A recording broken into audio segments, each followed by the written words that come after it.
Guitar god Clapton watched guitar god Jimi, walked out crying, "He plays from heaven." February 24th, 1969, Royal Albert Hall, London. One of the most prestigious concert venues in the world, the crown jewel of British performance spaces.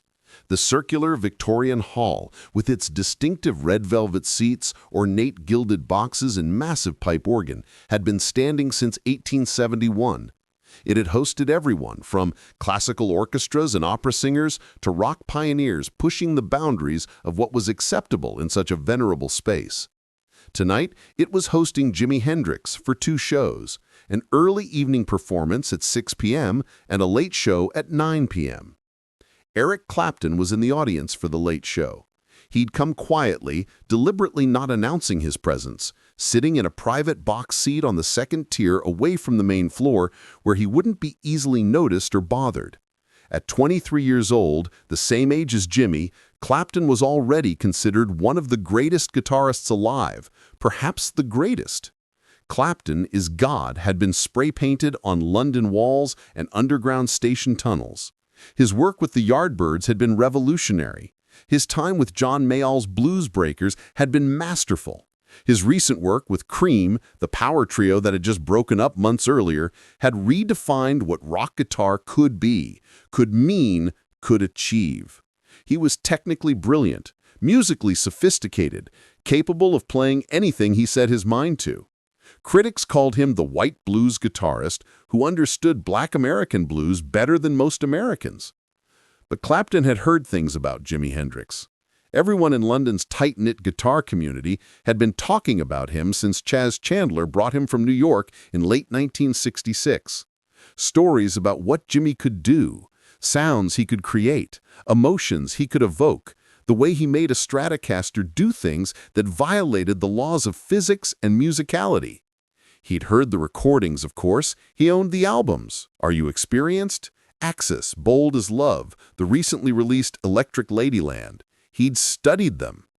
But he'd never seen Jimi perform live, never witnessed it in person, never experienced the full force of it, never let himself go see.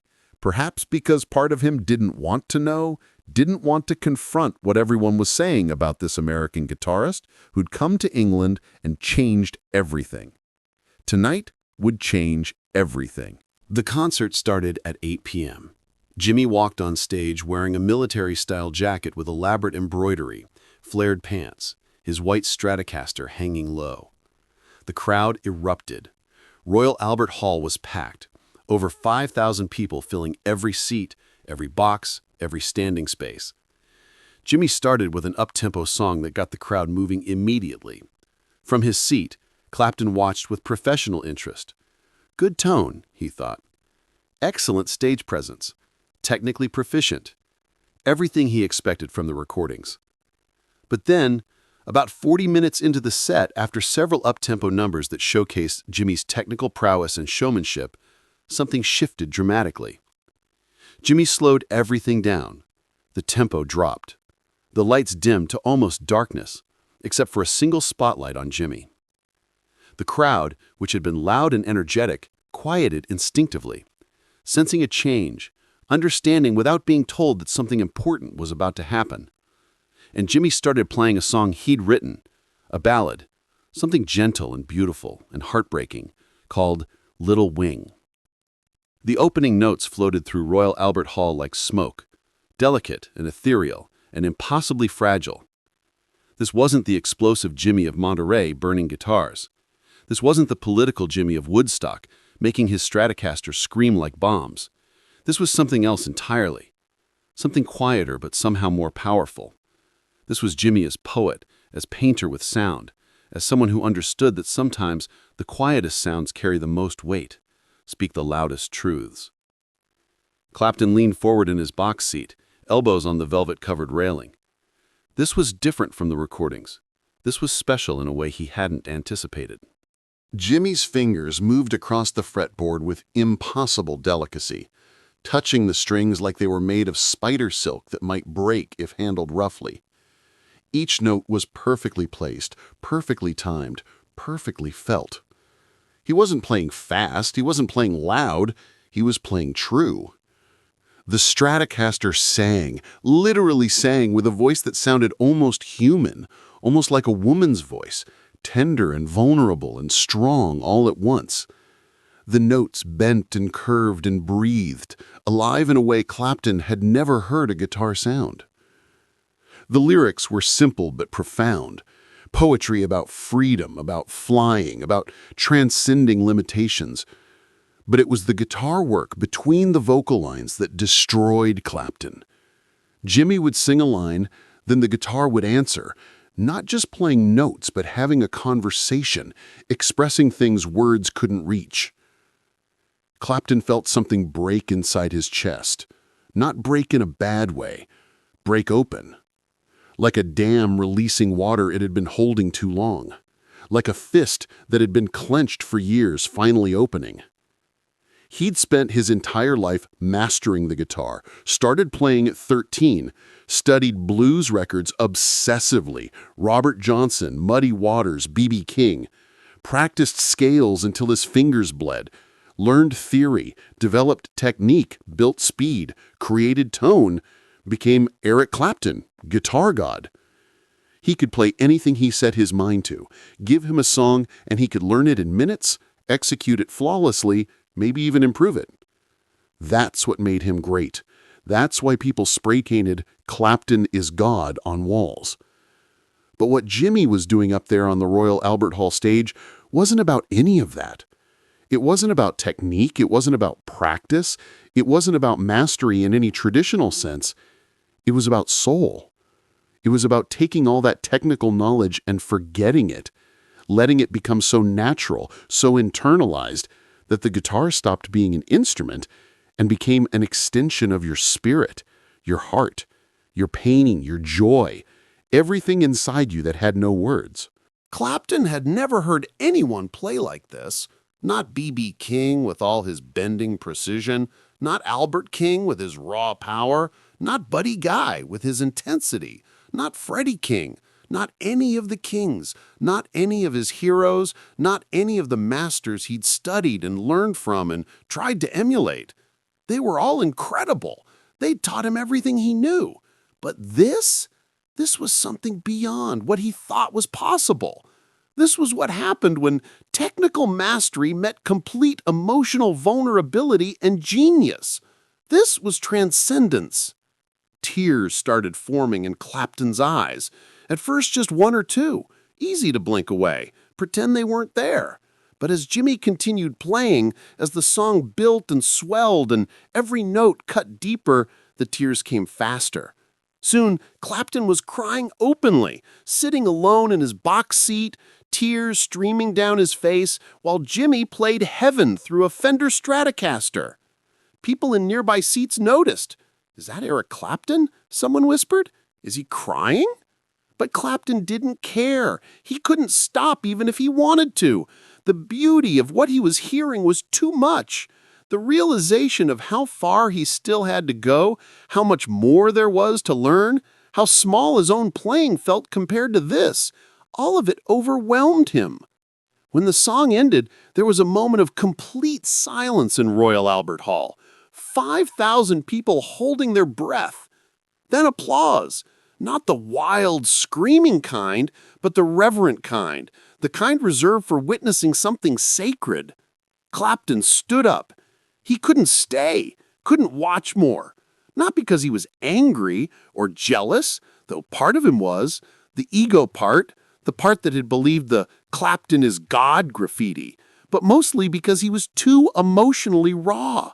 He felt flayed open, exposed, undone by beauty. He left his box seat, walked through the corridor, down the stairs, out into the cold February London night. People were still arriving for the second half of the concert.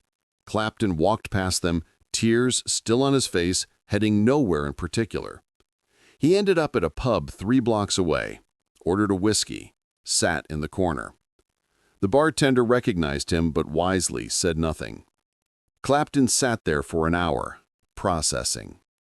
The sound of Jimi's guitar kept playing in his head. Every note, every bend, every moment of that song. It had been perfect. Not technically perfect. There were probably notes that were slightly out of tune, timing that was slightly loose, but emotionally perfect, spiritually perfect, the kind of perfect that mattered. Later that night, back at his flat, Clapton called Pete Townshend. They were friends, fellow guitarists who respected each other. "I saw Jimi tonight," Clapton said. "Yeah? How was it?" "I cried, Pete. I sat there and cried like a child." There was silence on the line. Then, "I know. I saw him last year. Same thing happened to me." "What do we do?" Clapton asked. How do we keep playing after hearing that?" "We learn," Pete said. "We let it make us better, or we quit." Clapton didn't play guitar for a week after that night. Not a single note. Not because he decided to quit. He'd never quit. Music was who he was. But because he needed time. Time to process what he'd heard and what it meant for him. Time to understand how to integrate this knowledge into his own playing. Time to figure out who Eric Clapton was as a guitarist in a world where Jimi Hendrix existed and played like an angel channeling heaven through amplified electricity. When he finally picked up his guitar again 8 days later, something fundamental had changed. He played differently. Less focused on technical perfection and impressive runs. More focused on emotional truth and authentic expression. Less concerned with impressing other guitarists and critics. More concerned with moving people, making them feel something real and true. The notes he chose became simpler but more meaningful. The spaces between notes became as important as the notes themselves. In interviews years later, after Jimi had died, Clapton would talk about that night at Royal Albert Hall. He was always honest about it. "I went to see Jimi expecting to be impressed," he said in a 1974 interview. "I was impressed. But more than that, I was destroyed in the best possible way. He showed me that everything I'd been chasing, technical mastery, speed, complexity, was missing the point. The point was to make people feel something. And he did that better than anyone I've ever heard." "Did you ever tell him?" the interviewer asked. "No," Clapton said quietly. "I wish I had. I saw him a few times after that night, at parties and events. I wanted to tell him what that performance meant to me, but I was too proud, too embarrassed about crying. And then he died, and I never got the chance." The song Jimi played that night, the one that made Clapton cry, became one of Jimi's most covered songs. Clapton himself never attempted to cover it. "That's his," he'd say when asked. "I couldn't touch it, wouldn't want to.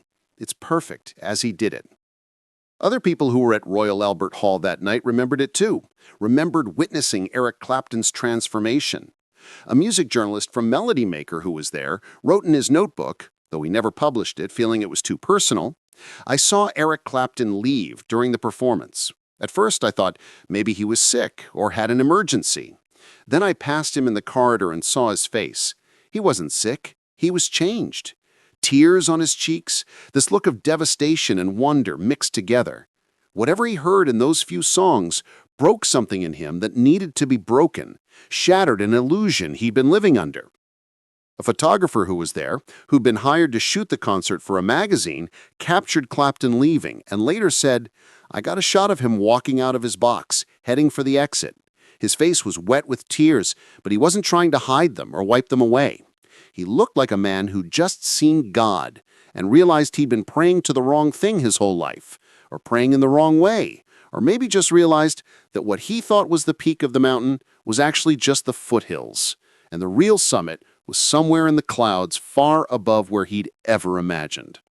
The story became somewhat legendary in guitar circles, passed down from generation to generation of players.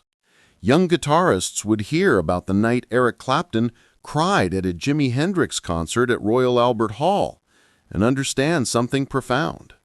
That greatness wasn't about being the best in a competitive sense, wasn't about being able to play faster or more complex passages than anyone else.